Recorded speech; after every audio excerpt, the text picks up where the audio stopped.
camión que luchando rompe las cadenas de la isla, la bandera, en la tierra de Lima, el sol ilumina porque Dios no. Y es que Dios a la gloria le cambió de nombre. Conciudadanos,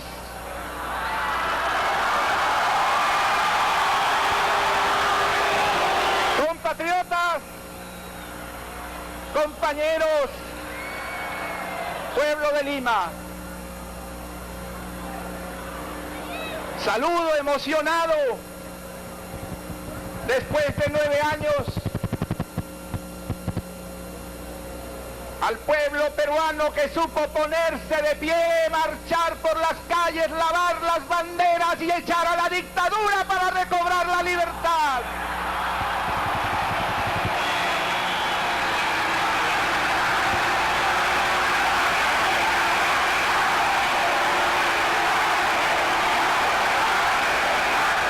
Y 9 años después, 9 largos años después, estoy aquí para ratificar ante todos ustedes mi fe, mi compromiso, mi creencia profunda en el Perú, en su juventud, en su pueblo y en el propósito común que Aya de la Torre nos enseñó de hacer en nuestra tierra una patria de pan con libertad para todos los peruanos.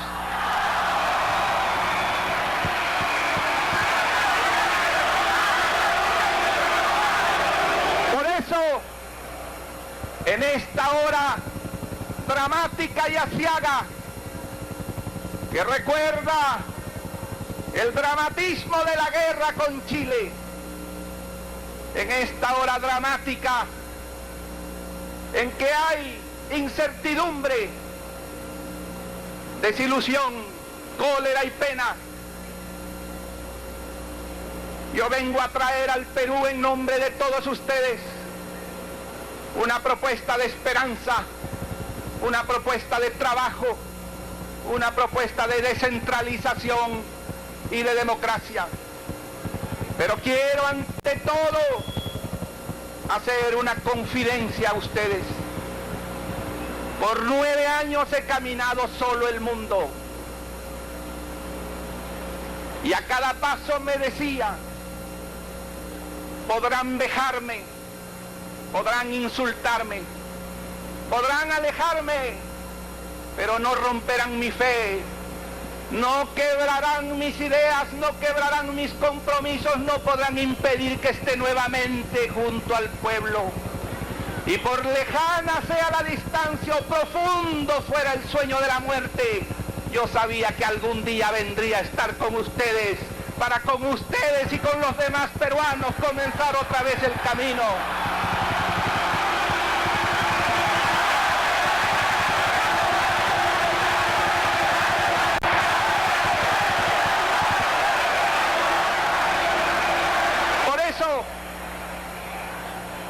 Porque sabía eso, vengo sin rencor, sin ningún encono, todo quedó atrás. Vengo sin vanidad ni soberbia, sin triunfalismo. Aquí está mi mano extendida a todos los peruanos, aún a los adversarios. El dolor y la desgracia del pueblo es muy grande para que nos dividamos.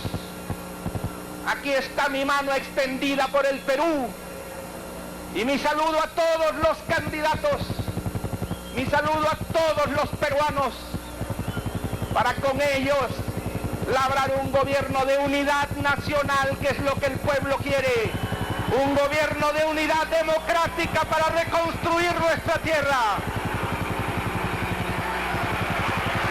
Yo quiero dirigirme a los jóvenes con los que voy a entablar un diálogo, porque ellos jamás me escucharon. Les dijeron, no escuches a Alan García porque te puede convencer.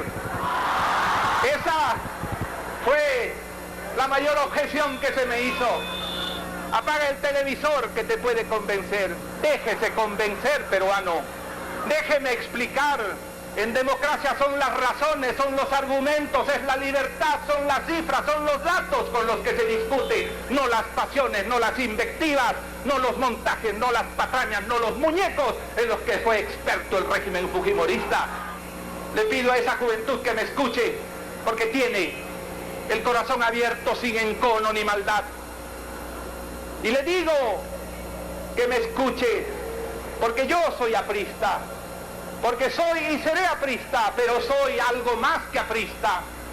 No soy solamente aprista, yo acompaño a cada peruano en su vida. Yo quiero acompañar a cada peruano en su preocupación y en su angustia. Yo estoy con mis compañeros y con otros ciudadanos y jóvenes que han venido. A todos ellos, a los jóvenes les digo, estoy aquí como aprista, pero estoy con ustedes también y con todos los peruanos. De manera que por todos estos conceptos, yo vengo ante ustedes, pero vengo sin rencor. ¿Qué importa lo que hayan podido decir de Alan García? ¿Qué importa lo que me hayan hecho sufrir a mí y a mi familia? ¿Qué importa si lo que a mí me importa es lo que ha sufrido el 1.000.000 de desempleados, lo que han sufrido todos los que trabajan 10, 14 y 15 horas, lo que han sufrido los que ganan la mitad del salario, lo que han sufrido los campesinos que no tienen crédito?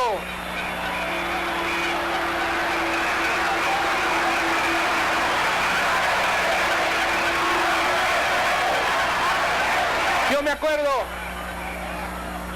me acuerdo de ese hermoso verso de Calderón de la Barca que todos aprendimos y repetimos, porque caminando las calles y muchas veces solo, yo decía, ¿cuándo pasará esto? ¿Cuándo volveré a ver el Perú? Y me comprometía a estar después de muerto junto a ustedes, en espíritu, a tener la fuerza de traer mi espíritu hasta aquí para acompañarlos. Y yo repetí ese hermoso verso de Calderón de la Barca, que dice que yo sueño que estoy aquí de estas prisiones cargado, y soñé que en otro estado más lisonjero me vi, que es la vida un frenesí, que es la vida una ilusión, una sombra, una ficción, y el mayor bien es pequeño, que toda la vida es sueño y los sueños sueños son. Y a mí me parece súbitamente un sueño estar frente a ustedes. Y a mí me parece súbitamente una añoranza cumplida estar frente a ustedes. Y a mí me parece súbitamente que quizás he muerto y estoy frente a ustedes.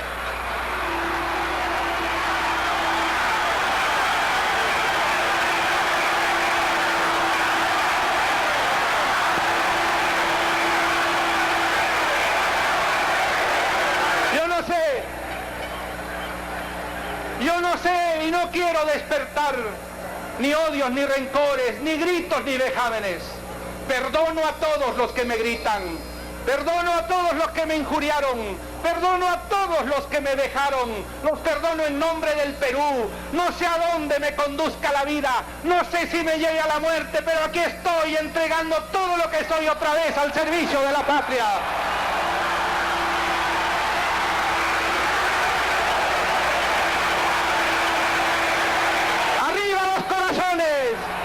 ¡Arriba las esperanzas! ¡Arriba la juventud! ¡Viva el Perú! ¡Viva Diego La Torre! ¡Viva el APRA!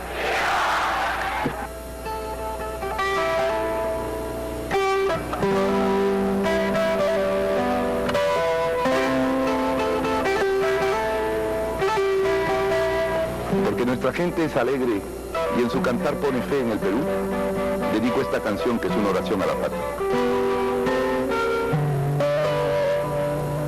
Cosechando mis mares, sembrando mis tierras, quiero más a mi patria. La nación que luchando rompió las cadenas de la esclavitud.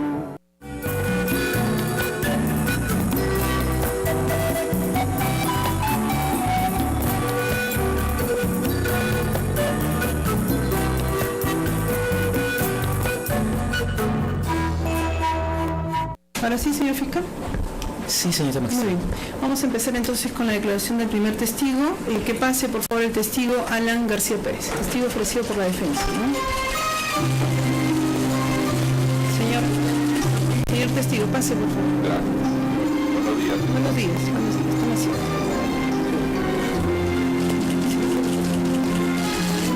Buenos días. ¿No dice su nombre completo para el registro? Alan Gabriel García Pérez. Alan Gabriel. García Pérez. ¿Me falta un pronombre?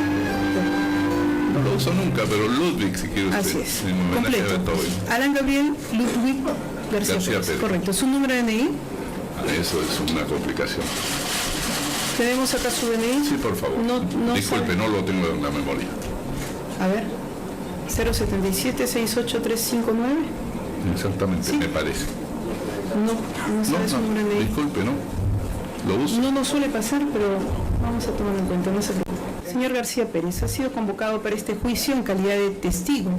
Este es un juicio que se sigue contra los procesados Rafael Fortunato Canán Fernández, Rómulo Augusto León Alegría y Luis Enrique Cifuentes Valverde. ¿Podemos tomarle juramento? Levanta una de sus manos, por favor. Alan Gabriel Ludwig García Pérez, ¿jura usted decir la verdad y solamente la verdad a las preguntas que le formulen esta mañana? Lo juro. Muy bien, tome asiento, por favor. ¿Conoce usted a Fortunato Canán Fernández? Conocer no, lo he visto en 2 ocasiones. ¿En qué fecha recuerda usted? Pues he traído apuntado después de verificar con otras personas, porque Pero le pedimos que el papelito lo guarde. La idea es que como testigo declare lo que usted se acuerda. Si no se acuerda, la parte seguramente utilizará alguna técnica para que pueda recordar si es que hay una declaración previa. Esa es la idea. bueno, muy bien, entonces, extraño, pero todos debíamos guardar los papelitos. Entonces, el 26 de septiembre, según recuerdo, Magistrada, después de haberlo... Disculpe, señor testigo, un poco más de corrección de parte de lo que está haciendo referencia el testigo. Entiendo que los que estamos con papeles en la mesa somos los sujetos procesales, que estamos cumpliendo un rol, y creo que usted ha dado una instrucción clara, y creo que no ha meritado una respuesta de parte del testigo en ese sentido. Cuando el abogado le pregunta, señor García, sobre un email del 25 de abril del 2008, usted indica, en primer orden, que no sabe, pero seguidamente ha señalado usted que quienes han venido a declarar aquí lo saben. Mi pregunta es, ¿ha conversado usted con los testigos que han concurrido a este juicio anteriormente a usted? Bueno, le pregunté al señor Nava qué ha sido y de qué se trata, y me dijo, no ha declarado esto, y que lo único que aparece allí es un mail en que solicitaban una cita que ni se comunicó ni se completó. Usted ha indicado, considero que no era adecuado el proyecto de hospitales. ¿Cuál es la No, pregunta? no, perdón, yo no, Por eso, quiero que precise. no, en ningún momento yo he dicho que no es adecuado el proyecto de hospitales. No. Mi pregunta va, precise, ¿a qué se refiere usted cuando le ha indicado al abogado defensor que usted consideraba que no eran adecuados? No, perdón, quisiera que se lea exactamente lo que he dicho, porque en ningún momento he dicho que no eran adecuados los que mencionaba Canán, ni eran inadecuados los que se hacían en América Latina. Simplemente he dicho para su memoria que esta persona en el momento que sacó las fotos me dijo, se están haciendo hospitales que no son adecuados. El señor Hernán Garrido Leca le puso en conocimiento que se había entrevistado con el señor Rafael Fortunato Canán Fernández. No, en ningún momento. Y no ha habido ni siquiera trascendencia periodística de esos temas, ¿no? En este juzgamiento el señor Hernán Garrido Leca ha confirmado de que se reunió con el señor Rafael Fortunato Canán Fernández. ¿Tiene usted que decir algo al respecto? Supongo que después de su fallida experiencia con el ministro Carlos Vallejos, tal vez intentó, pero de todo esto no tengo conocimiento. ¿Por qué usted considera que fue fallida? Porque no tuvo ninguna consecuencia.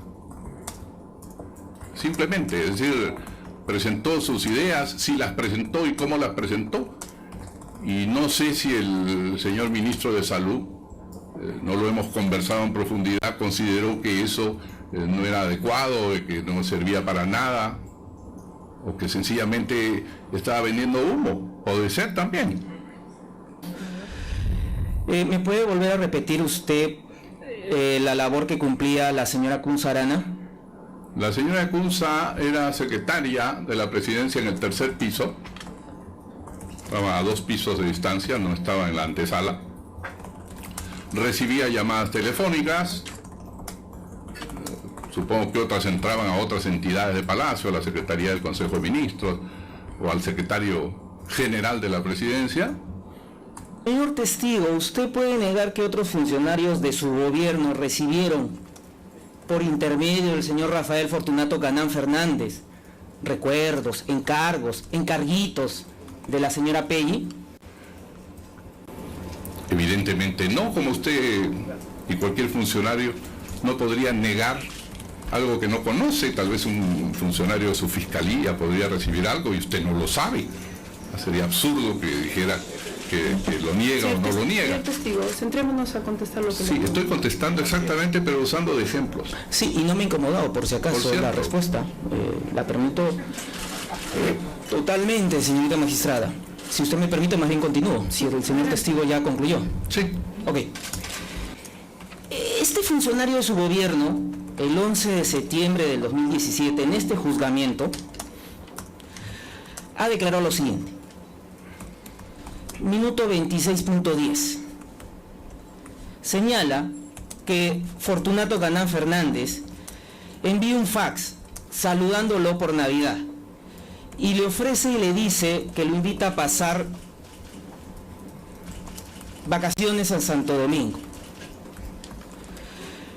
En el minuto 27.28, consta registrado en la audiencia de juzgamiento, él señala o se pregunta, ¿con qué intenciones me ha regalado un viaje? Señorita, ¿cuál es la pregunta? Por favor, que el señor abogado me permita que termine la pregunta. Señor defensor, señor abogado defensor, dejemos que termine el señor fiscal la pregunta y luego podrá usted objetar y atenderemos su Es objeción. que precisamente la pregunta, señorita, es... Señorita abogada, perdón, señorita magistrada, disculpe, con todo el respeto. A ver, tengo entendido señor que fiscal, es una objeción. Señor fiscal, continúe. Ok. Alan García Pérez, hemos culminado con su declaración, le vamos a evaluar su documento de identidad, una constancia, si no se olvide su número, por favor, una constancia que ven. Se retira. Señorita juez, ¿podemos hacer un receso de 5 minutos? Sí, vamos a hacer un breve receso para luego verificar el tema del señor del Castillo, ¿ya? 10 de la mañana, 29 minutos.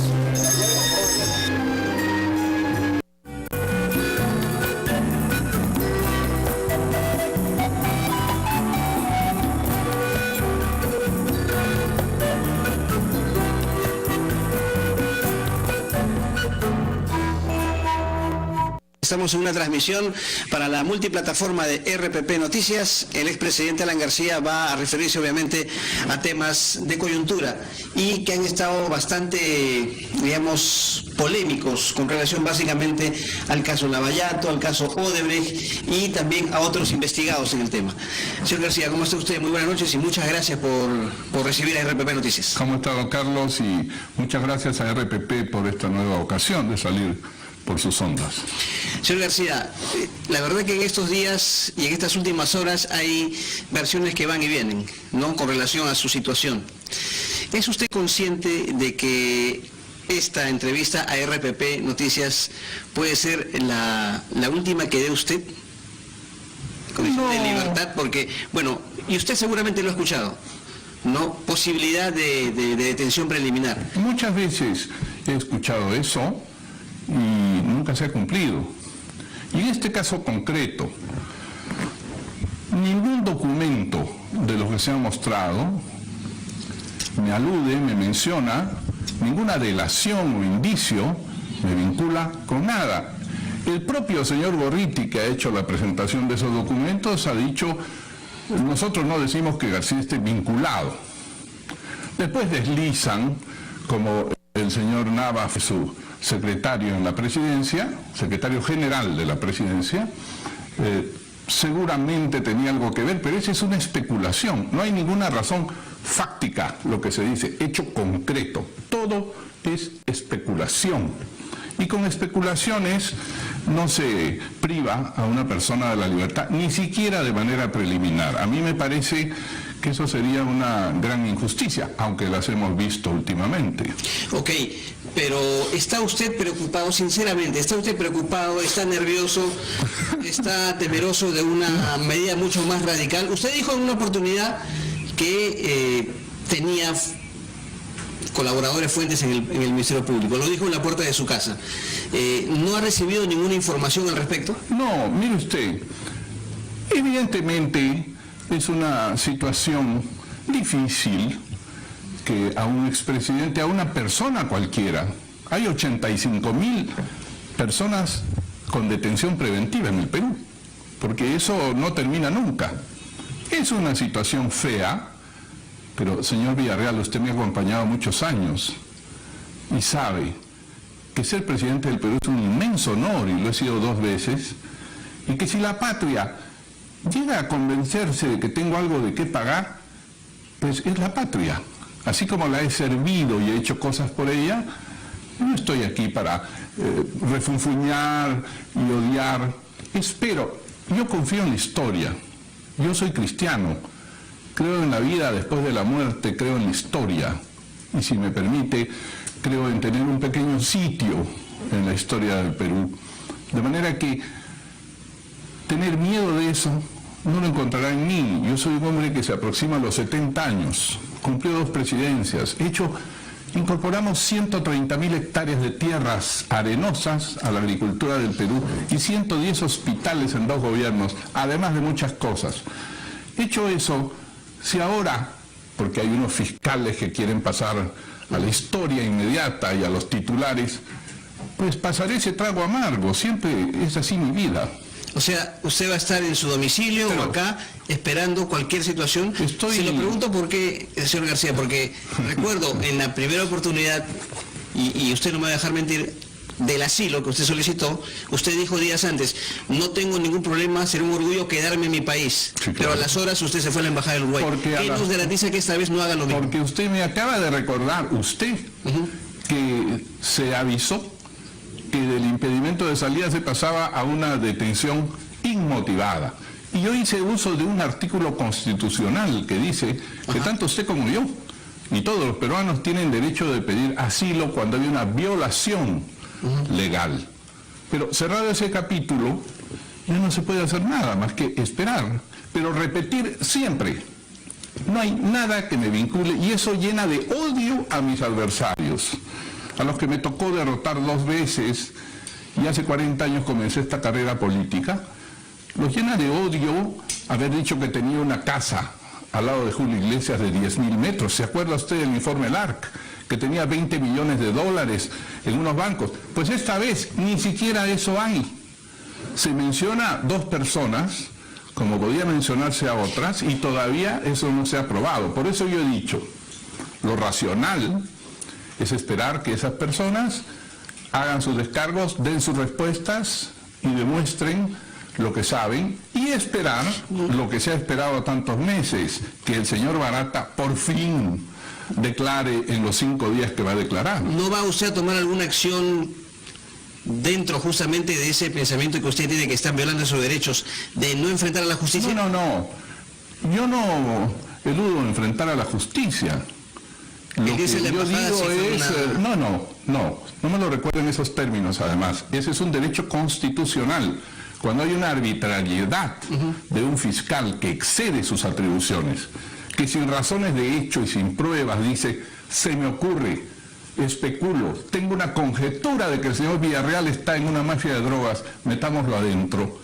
Es decir, te arresto e investigo después, al contrario de investigo y después te arresto, pues en ese caso uno tiene derecho, pero cerrado el capítulo del asilo, que es un derecho constitucional, pues queda el camino de apelar, queda el camino de esperar, queda el camino de la verdadera justicia que está en los jueces. Los jueces acaban de decir, la Corte Suprema de Justicia, que en nuestra patria los fiscales están abusando de la detención preventiva, argumentando peligros de fuga, etcétera. Se lo pregunto entonces de otra manera, ¿no va a recurrir nuevamente a ese derecho? No, ya. A los derechos se recurre una vez en la vida, y punto. Aquí lo que habría que hacer, en el malhadado caso que ocurriera eso, esperar con paciencia. Oiga usted, cuando yo era presidente estuve 10 años impedido de salir del país, no se olvide de eso. Y cuando he venido, estoy 18 meses impedido de salir del país, ya pasaron 4. Y cuando estuve en la propia embajada estuve 15 días en una especie de arresto. Sí. De manera que es un problema de paciencia, y paciencia tengo. Lo que no me parece bien, y que todos los peruanos lo sepan, es que se diga en una resolución de fiscalía que se pide la detención preliminar de una persona porque habría podido haber recibido dinero de unas personas cercanas. ¿Eso le parece justo? Acá usted menciona la palabra especulaciones. Sí. Pero en realidad la información que llega desde Brasil, desde la investigación que hace el Ministerio Público, permítame terminar, la investigación que efectúa el propio Ministerio Público del Brasil, que llega justamente al Perú, son hipótesis, ¿no?, que obviamente necesitan ser corroboradas. Usted mismo ha dicho, son hipótesis. Usted Pero se puso la trampa. Esas son especulaciones. Una especulación En base es una justamente a hipótesis. evidencias que se manejan. Por No. ejemplo, en el caso del señor Nava, Sí. ¿no?, hay documentos que se han conocido, usted mismo los ha visto seguramente, sobre estos pagos hechos a través del señor Atala y en una offshore en la banca de Andorra. Son evidencias. que- Perdón. Son noticias. En el momento que el señor Nava o el señor Atala presenten sus documentos o demuestren que esa offshore no existe, tal vez hablaremos. Viene información de Brasil, de señor García. pronto. Bueno, mire lo que está usted diciendo. Pero por eso es Viene. que son las investigaciones que se realizan. No, perdone. Todavía no se ha homologado el acuerdo del Perú con Brasil, y esos documentos son solamente trascendidos de allá. Ahora, Ya. yo no estoy para defender esos temas. Simplemente digo que, como usted ha dicho, son hipótesis, especulaciones, y por tal razón, y porque creo en mi país, que no se ha barbarizado tanto todavía, estoy convencido que no hay este tipo de detenciones o restricciones. Mire lo que ha pasado con el señor Kuczynski. Al señor Kuczynski, sin muchas razones, lo detienen, pudiendo mantenerlo en la condición que estaba para que asista a su proceso. Ahora, ¿qué opinas sobre esta situación en torno al señor Luis Nava? Acusado justamente de haber recibido $4 millones a través del señor Miguel Atala. Y la hipótesis es que justamente ha sido una especie de intermediario, ¿no?, para que el dinero llegue hacia usted. ¿Qué le parece esta Me denuncia? parece ruinosa, me parece malintencionada y hasta torpe, porque durante 2 años han buscado por todo lado bienes, cuentas, millones, delaciones brasileras, y no las tendrán, porque no hay nada. Yo ya me cansé de decir, si otros se venden, yo no.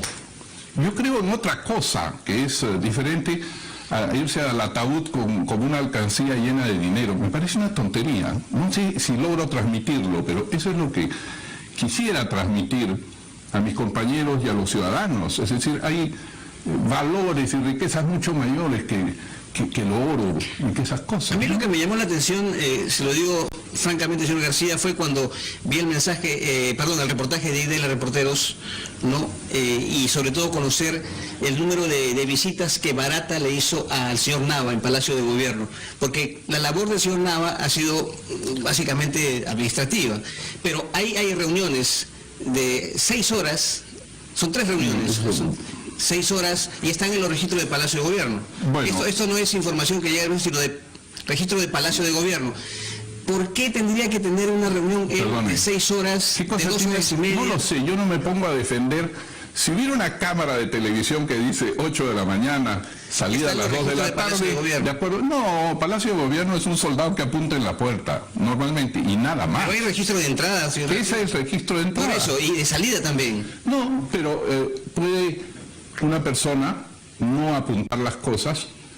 Ha habido otra gente que ha entrado, personas que entran y ni las apuntan. Bueno, no le doy valor religioso en Semana Santa, valor canónico a lo que apunta la persona que está en la puerta. Pero el señor Barata ha ido varias veces, yo lo recibí 13 veces, de ellas 9 veces para el Teatro Nacional, con todo el grupo del Teatro Nacional, con todo el equipo. Ok, De manera que yo no creo que haya tenido una reunión con nadie de 6 horas, eso ya sería extrañísimo, ¿no? El señor Nava lo aceptó. ¿6 horas? Después habló en una reunión de 2 horas y media, habló con RPP hace 2 días.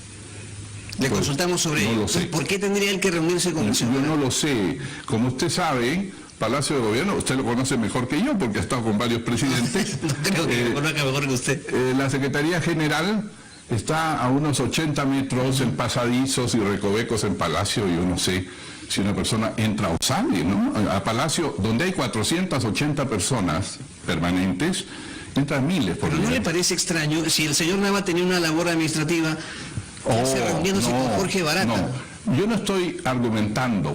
Eso le toca a Luis Nava y le toca al señor Atala. Pero ellos dirán las razones, ellos explicarán, mostrarán sus papeles, pero el señor yo Nava nunca espero le hizo referencia a usted a esas reuniones. No. Me decía referencia cuando el señor Barata a Palacio no se entra de frente, se abre la puerta, vengo a hablar contigo, el presidente. No, tiene que pedir Exacto. permiso telefónico, luego lo recibe un funcionario o el secretario de la presidencia y avisan telefónicamente y el edecán conduce a la persona hasta el presidente. De pronto Un alguna de funcionario estas- lo puede recibir. de pronto, así es. Muchas personas reciben personas. De manera que yo no veo en eso ningún indicio de delito. Si usted me demuestra, aquí está el dinero y está comprobado que hay una empresa offshore y el banco de allá acepta que eso pertenece a tal persona, eso es prueba. Pero mientras tanto, yo prefiero esperar esa respuesta y esperar lo que diga el señor Barata, que es al final el gran Manitou, el que sabe todo. Ya. ¿Cuál fue su relación con el señor Atala?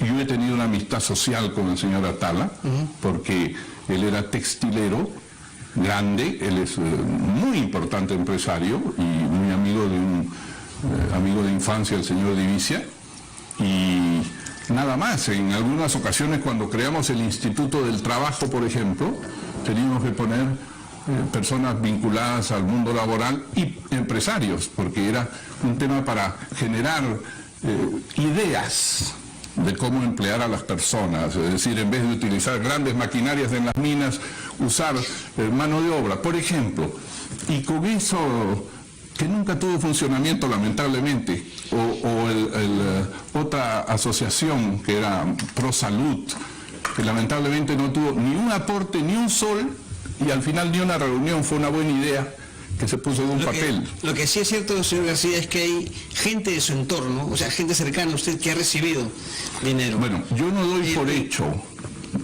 Sí, usted me puede decir que hay funcionarios que no son de mi entorno, el señor viceministro de Transportes, donde sí han acreditado su propiedad, su dinero, sus 8 millones, creo. En el caso del señor Atala también, él ha reconocido el depósito en una offshore. Está pero muy bueno, bien. él sale con una hipótesis. Él tiene que sus explicaciones. Claro. Pero, señor, los señores que lo acompañan en estos momentos son de su entorno también. Trabajan con usted, los ve alguna vez, pero no son amigos inmediatos, funcionarios, no los ve todos los días. No nos equivoquemos.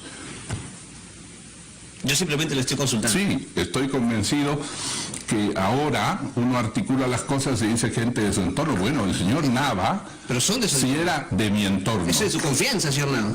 Evidente, el señor Nava era un funcionario de confianza importante del gobierno y estoy convencido que dará sus explicaciones. Pero el señor Atala es una relación social, como podía hacerlo Divisia, como podía ser cualquier empresario al cual en un momento se le llama, ayúdennos a poner nombres en una institución que se encargará de la creación de trabajo en el Perú, pero que no funcionó nunca. Allí buscaron, hay un fiscal que se pasó buscando si Odebrecht había depositado millones en esas asociaciones que no tuvieron ni un sol. Es simplemente una idea, como si nos pusiéramos con usted y los señores de acuerdo en hacer Fundación por la Comunicación y luego no hacemos nada. Bueno, lo que señala también es que quizás,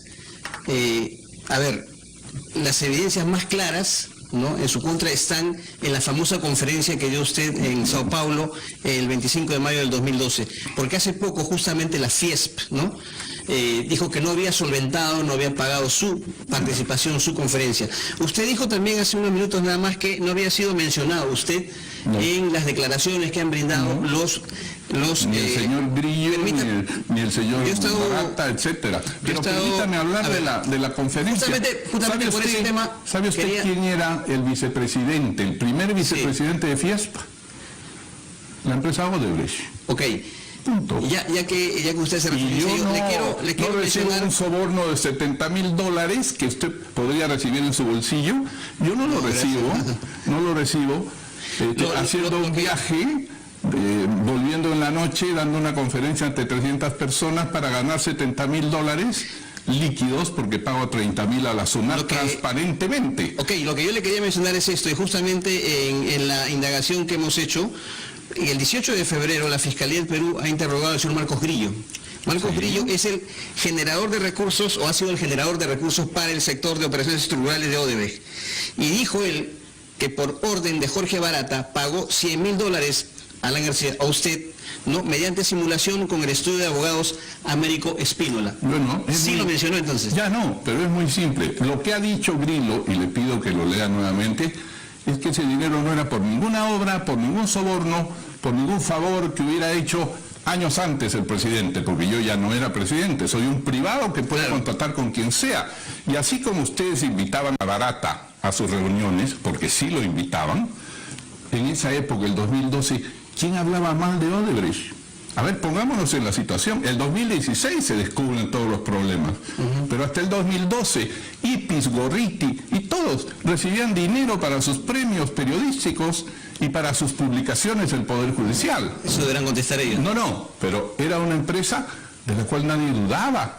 Entonces, si en el 2012, un año después de ser presidente, el vicepresidente de Fiesp dice, Fiesp quiere contratarlo para una conferencia, viajo, doy la conferencia, respondo pregunta 2 horas y media y me vuelvo al país. El problema de quién la paga y cómo la paga es otra cosa. Recibimos un contrato que entre ellos hayan simulado, es entre brasileros. Aquí recibimos un contrato y el dinero vino a mi cuenta. Los sobornos no son así, como usted sabe. Usted dijo o lo ha dicho en varias oportunidades, que es víctima hasta de una persecución, ¿cierto? Bueno, hay una obsesión personal. Hay una obsesión de muchos años, no de ahora, ¿no?, del tema Odebrecht. Ya le he contado el informe LARC y todas las cosas del año 90-98. Una obsesión. ¿Yo qué culpa tengo de haber triunfado 2 veces en las elecciones? A veces me pregunto, ¿por qué? ¿Para qué? Señor García, pero repasando nuestra historia, ¿no?, tenemos salvo los presidentes que ya fallecieron, ¿no?, tenemos a presidentes como Toledo, con investigación, como este tan prófugo en este momento de Estados Unidos. Sí, 35 millones entregados a él. Humala, Ollanta Humala, Nadine Heredia, el señor Barata dijo, le he dado 3 millones en su casa y los contaba delante mío. Alberto Fujimori, que está por otro tema, evidentemente fuera del caso. Bueno, pero ese fue un gran caso, ese claro, fue mayor. Está bien, me estoy diciendo por eso que es por otro tema. Fueron cientos de millones. Ok, está también ahora Pedro Pablo Kuczynski. Mire, entonces, ¿por qué asumir que su caso es distinto y es personal o es político? Pero, ¿y por qué no aceptar que es distinto? No, se lo pregunto yo a usted. Por eso, ¿y por qué no aceptar que es distinto? ¿Tanto trabajo les cuesta haber tenido un presidente que no roba? ¿Así somos los peruanos? ¿No nos damos cuenta que alguien puede no robar, que cree en la historia, en su partido, en el futuro y en la vida después de la muerte? Hay una obsesión. Si todos están, ¿por qué él no? Métanlo en la cárcel, háganle algo. Bueno, ya, yo digo al final, si la mayoría de mi pueblo llega a creer eso, porque eso se repite, repito, ¿no? Se repiten muchas cosas, entonces, bueno, pero todavía hay leyes, ¿no? Es decir, habrá que afrontar dificultades. Ya la no, evidentemente aquí no estamos nosotros sentenciando a nadie. La Fiscalía tiene que hacer su labor. Y tampoco sentencia. No estamos sentenciando, señor García. No, estamos... la Fiscalía. No, ya, ok. Disculpe. Tiene que efectuar sus investigaciones, tiene que homologarse la pero sin especulaciones. Y se determinarán las responsabilidades investigar o no. No es ya especular. es cuestión de Fiscalía. Pero es consciente, como usted dice, que hay mucha gente que quiere que usted vaya. Evidente, pero que a prisión. soy tonto. Hoy día conversaba con Sergio Tejada y decía, Bueno. ya que se acaben 30 años de impunidad. Pobre señor, ¿no? Que al final tuvo que, usted ha visto, 5 años de persecución, 16 millones de soles gastados en la mega comisión, y al final su conclusión dice, los ingresos y bienes de Alan García cuadran con los gastos que ha efectuado y los bienes que posee. Y eso lo aprobó el Parlamento y lo propuso su mega comisión.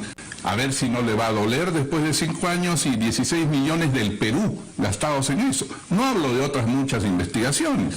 De manera que enemigos tengo, y de sobra, y ex amigos tengo más. Que lo terrible de nuestra patria es que un político que ya no tiene poder tiene enemigos ruidosos y amigos silenciosos. ¿Tiene solamente enemigos usted? Hay muchos. ¿Tiene usted también amigos? ¿Le quedan amigos? Sí, claro. Y hay muchos claro que dicen sí. que le quedan amigos a usted, pero en la Comisión Lavallato, que lo ha favorecido. Y en radioprogramas del Perú, que antes era muy amigo mío. Pero me refiero a la Comisión Lavallato, porque la Comisión Lavallato ha investigado este tema. Sí. Y muchos, bueno, dicen, caramba, ha sido favorecido Alan García por la Comisión No, Lavallato. por favor, de ninguna manera. Y yo valoro que a pesar de haber estado 11 horas en la Comisión Lavallato, 11 horas, 11, y estuvo hasta el propio ministro de Justicia actual, no pudieron decir nada más que especular. Decían, es que la coima del tren eléctrico se acaba en el viceministro, tiene que ir más arriba, tiene que ir desesperadamente. Le digo, usted tiene mentalidad de ladrón, le dije, usted tiene mentalidad de pericote que cree que todos son como usted, no me eche la inmundicia de su alma, por favor, nada más. Ahora, ¿le duele a usted, y seguramente también se ha leído que en muchos sondeos, encuestas... No, eso ya no, porque estoy fuera de la vida política igual, y de la simpatía. Esos son los candidatos. No necesariamente los candidatos. No, eso pregúntale a los candidatos. Porque no solamente es pregunta para los candidatos, porque también hay evaluaciones de expresidentes, y usted los ha visto. A ver, se lo pregunto de todas maneras. Sí, como siempre. Cuando se señala, o el resultado es que usted es uno de los presidentes con mayor nivel de corrupción en la historia, ¿qué piensa? ¿Qué siente? Siento que es una injusticia, por tanto, que repite RPP el mismo tema y otros medios como Canal 4, que lo repiten son permanentemente. Son las encuestas que hace el medio de comunicación, nosotros no las ordenamos. Perdóneme, si lo repiten simplemente todo el le estoy día, haciendo una consulta sobre estudios anteriores. Pongo un ejemplo. Si yo me dedicara, no lo decimos nosotros. Si yo me dedicara a decir todos los días, el señor Villarreal es miembro de una banda de narcotraficantes, y me consigo 2 medios de comunicación que lo repitan todo el día, y en 2 meses lo convierto en el mayor narcotraficante del Perú. Ese es el problema de no tener amigos en los medios. Bueno, nada más. Pero le digo la verdad, ya estoy un poco más allá de eso. Es decir, me preocuparía si yo fuera... ¿Pero usted cree que los medios van a dirigir esos sondeos? Por favor, todos los libros, me refiero a que... los sondeos esos resultados, la opinión, a eso me refiero. La opinión, pues, Carlos, no estoy... pero... La opinión. Entonces, se puede convertir como últimamente se ha hecho. Usted no ha visto que el señor Vizcarra tiene una enorme habilidad para que a sus enemigos los vayan destruyendo en el Parlamento, no hablo de mí, en el Parlamento, al señor Chávarri lo convirtieron en una especie de Hitler. Al señor Chávarri era un Hitler. El presidente se vino de Brasil, abandonó al presidente que asumía en Brasil para venir a reclamar que saquen a Chávarri. Y todo eso salía en los periódicos, se llama linchamiento, eso existe desde que comenzó la especie humana. ¿Y por qué cree usted que no ha podido revertir usted esa sensación? ¿Cómo no lo he podido revertir, amigo mío? Cuando yo llegué en 2001, usted también era periodista. Lo revertí y fui presidente en 2006. No me diga eso. No, me refiero con el... No, le estoy preguntando, con el correr de los años. Usted mismo dice que hay mucha gente que quiere verlo en prisión, en la desgracia. Le crean esa expectativa a través de los comentarios y medios. ¿Cree que no ha podido revertir eso? No, se revertirá. Pero se revertirá porque al final de la historia tiene que aparecer... Dirán, ¿dónde están las propiedades? ¿Dónde está la casa en las casuarinas? ¿Dónde están las cuentas corrientes de Alan García? ¿Dónde están los bienes? ¿Dónde están? No hay. A mí lo que me interesa es que el Perú avance y que el partido aprista se mantenga. Es lo único que me interesa. No lo entenderán, yo sé que no lo entienden, pero pasarán los años y lo entenderán porque ¿sabe qué me interesa a mí? La historia y no la opinión inmediatista y pequeña de los que ahora vivimos. Bueno, yo creo que hemos extendido mucho esta entrevista ya. No, todavía quedan algunas... No, yo creo que yo tengo, minutos. Perdóneme, yo tengo clase y si quiere me acompaña a la clase y hablamos del sistema político. 5 minutos. Ya, pero entre usted a la clase a explicar, porque yo soy puntual. No hay problema, este es un caso especial, así que se permite. Señor García, y bueno, con todo lo que se viene ahora y repasando su... ¿Usted sabe que se viene algo? Ya me pregunto, ¿usted qué sabe? ¿Qué anuncia? Los periodistas nunca debemos revelar nuestras fuentes, dice. Ah, ya. Señor García, lo que yo quería preguntarle era que usted puede tener la seguridad, ¿no?, de que en su gobierno, segundo gobierno, no hubo actos de corrupción de Pero, oiga, señor, ¿qué me pregunta usted? Yo soy vidente, parapsicólogo.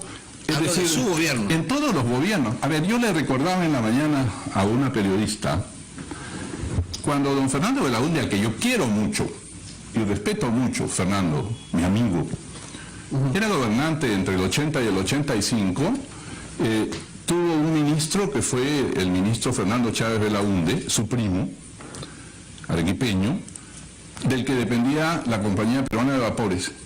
Y entonces se compró el Pachitea del Mantaro, ¿se acuerda? Que dijeron al doble o triple de precio y que nunca navegaron porque se hundieron frente al Callao. Invirtieron decenas de millones. A alguien se le ocurrió decir que porque era su primo, el ministro, don Fernando tenía que ver en el negocio. O porque, no sé si el ministro, pero el jefe de la Compañía de Vapores. Hay una obsesión. En esa época respetábamos más a las personas y no hacíamos uso de las especulaciones gratuitas lanzándolas con ventilador, ¿no? Un tema que justamente se ha quedado en el tintero. Ha venido por el teléfono, ha venido por la orejita. No, acá está. Acá está todo. No molesto, como siempre. Sí, pero acá está en la, A ver. la libreta. ¿Tiene agenda? No todos los periodistas tenemos nuestra libreta. Tenemos nuestra libreta, los periodistas. Señor García, el señor Nava tuvo un problema de carácter judicial con Sánchez Paredes, recuerdo. ¿Usted no se alejó de su entorno en un momento determinado? Yo no creo que Luis Nava haya tenido un problema con los Sánchez Paredes. Habrá tenido una querella con ellos. Pero, vinculación inclusive hasta con, si no me equivoco, prisión preventiva. No. Desconozco absolutamente eso. Y creo que hay una mala información. Tal vez hubo una querella cuando nosotros en el gobierno fuimos muy duros con los grupos que consideramos vinculados al narcotráfico, recibimos muchas querellas. El presidente no, porque no podía ser enjuiciado, pero yo recuerdo que en esa época Nava fue querellado y tal vez usted se refiere a eso. Ok.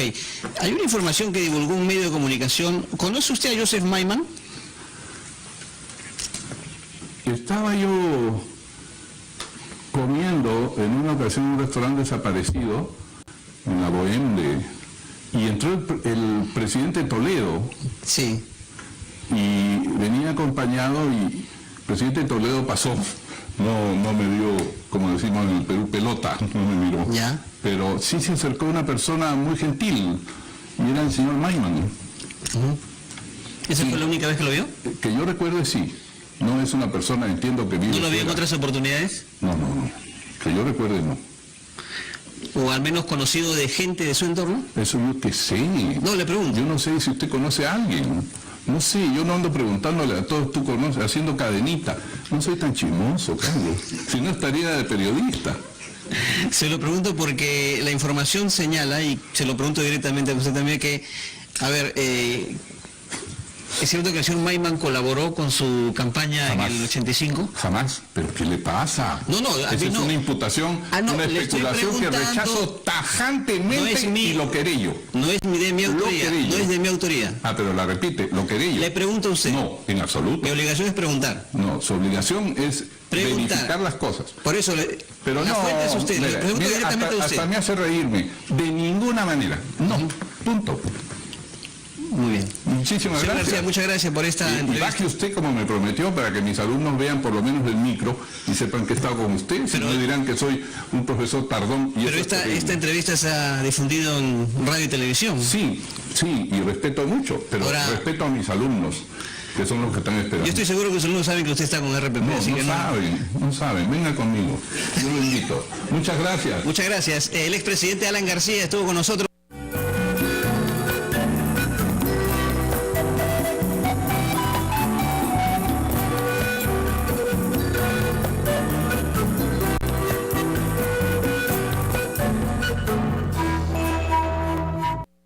¿Por qué se disparó Alan García? En el presente video, trataré de usar mi formación en psicología, para adentrarnos en lo que motivó al expresidente peruano, Alan García, a dispararse a sí mismo, ante su inminente detención preliminar, el 17 de abril del 2019. Primero, hay que recordar que Alan García fue alguien que se dedicó por completo a la política, toda su vida la dedicó a hacer política, y tal fue su dedicación por esta, que llegó a ser 2 veces presidente del Perú, por lo que la prisión para él, así sea preliminar o preventiva, hubiera sido el fin de su carrera política, siendo expuesto en los medios nacionales, como internacionales. Alan García, probablemente haya estado muy desgastado internamente, por las constantes críticas en los medios de comunicación sobre los presuntos escándalos de corrupción en su contra, y las investigaciones, que por décadas se vio envuelto durante su vida política, pero en especial la última asociada al caso Odebrecht. A pesar de que no demostraba signos externos de depresión, él sí parecía ser una persona impulsiva, y al ver al fiscal en su casa, pudo haber reaccionado impulsivamente, al saber que el fin de su libertad estaba cerca. Rosa María Palacios, en su programa, Sin Guión, comentó que Alan García sufrió en su infancia un trauma muy grande, cuando su padre fue encarcelado por ser aprista. Esto, sin duda debe haber sido un hecho que lo marcó desde muy pequeño, y le hizo repudiar siquiera la posibilidad de estar en prisión. Y, es que hizo todo lo posible para evitar ser encarcelado, y un ejemplo claro de esto fue su pedido de asilo, a la Embajada de Uruguay, que al ser denegado, solo le aumentó la frustración interna, que ya venía acumulando en los últimos meses. Por otro lado, Mauricio Mulder, declaró que García dejó de existir en un acto de honor y dignidad, algo similar fue dicho por el congresista Cheput, haciendo referencia a que García era un político de la vieja escuela. Y esto tiene cierto sentido, ya que para Alan García, su prestigio de expresidente, y de histórico líder aprista, lo eran todo para él. Y, en un momento de impulsividad por la situación crítica, priorizó esto sobre su propia vida, llevándolo a la conclusión final, de que era mejor fallecer, a estar en prisión.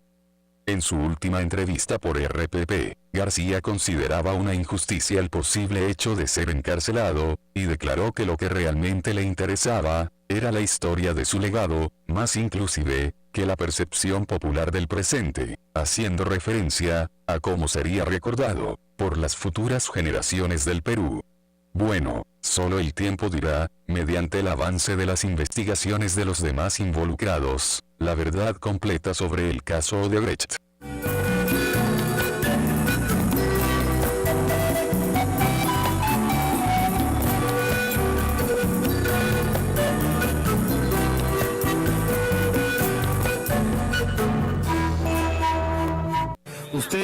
Ustedes lo conocían como presidente, como compañero, como correligionario, como enemigo político, nosotros lo conocimos como papá. Nosotros lo conocimos como papá. Claudia Toro nos informa y sigue avanzando el cortejo fúnebre por la avenida Nicolás de Piedra. Carlos. Así es, Juan Carlos, ya estamos aquí en la puerta de la Universidad Nacional Federico Villarreal. El cortejo fúnebre acompañado de cientos de personas, yo diría que miles, ya han seguido toda la zona de la avenida Nicolás de Piérola. Hemos pasado el Girón Cañete y ya estamos aquí en los exteriores de la Universidad Nacional Federico Villarreal.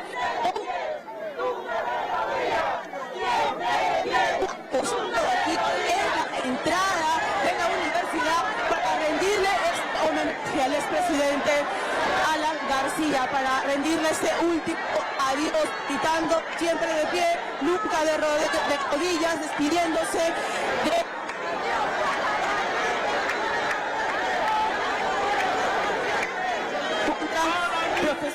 hondúes que están viviendo a su manera este cortejo fúnebre que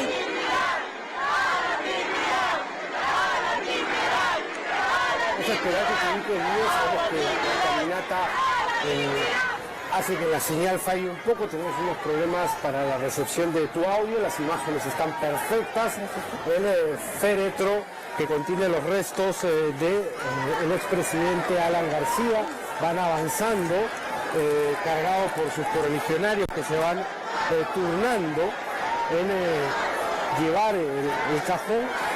Van avanzando, decía, por la avenida Nicolás de Piedra, camino a la Plaza San Martín. Se había anunciado que algún homenaje se iba a hacer en la Plaza 2 de Mayo, no ha sido así. El féretro ha avanzado raudamente, ha girado hacia la avenida Nicolás de Piedra, rumbo a la plaza San Martín. Pero sí vivimos al presidente García y se quiera o no, el presidente fue un referente para nosotros y ha sido un impacto, casi un trauma lo que ha sucedido, y para nuestra generación definitivamente ha sido un punto de inflexión, pero estamos seguros que la gran obra de Aya de la Torre y lo que pudo construir el presidente García no va a quedar ahí, sino todo va a seguir adelante. Pondremos todo de nuestra parte y, como siempre, con dignidad, con humildad y siempre al servicio del pueblo y de los que más lo necesitan. Muchas gracias. ¿Qué es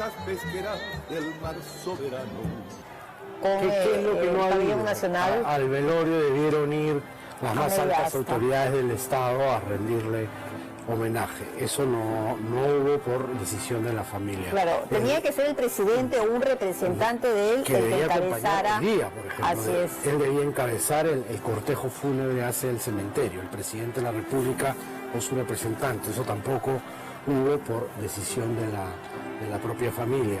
Al llegar al Camposanto debió recibírsele con la salva de 21 cañonazos, como se recibe a los presidentes, a los jefes de Estado. Eso tampoco hubo.